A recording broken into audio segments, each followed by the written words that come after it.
Let's go straight to the US now, where a state of emergency has been declared in the state of Wisconsin, and the National Guard has also been called into the city of Kenosha there in that state as violent riots continue in the aftermath of the police shooting of a black man, Jacob Blake. Our North America correspondent Catherine Diss is following the story from Washington, D.C. for us this morning. Catherine, Wisconsin was already preparing for a third night of riots and now the state of emergency.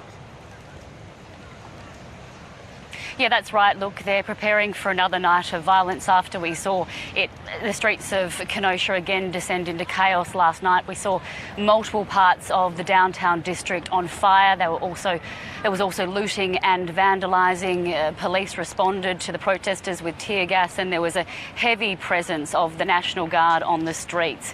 As for the 29-year-old Jacob Blake, he remains in hospital in a critical condition.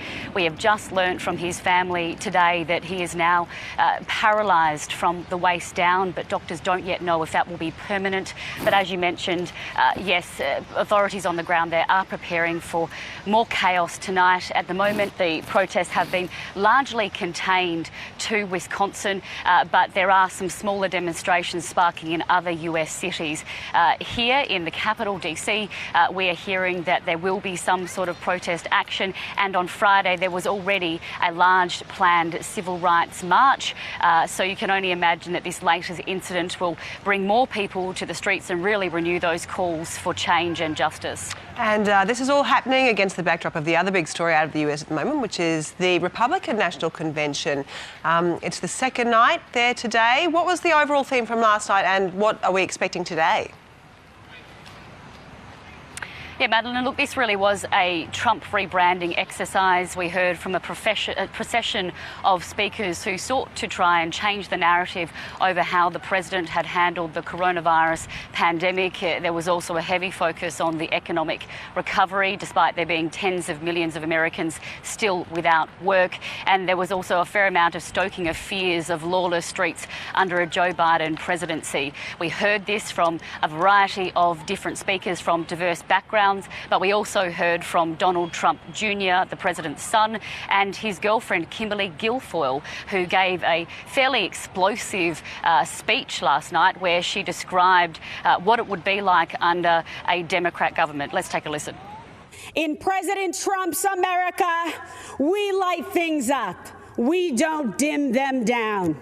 We build things up. We don't burn them down. We kneel in prayer. And we stand for our flag. This election is a battle for the soul of America. Ladies and gentlemen, leaders and fighters for freedom and liberty and the American dream, the best is yet to come.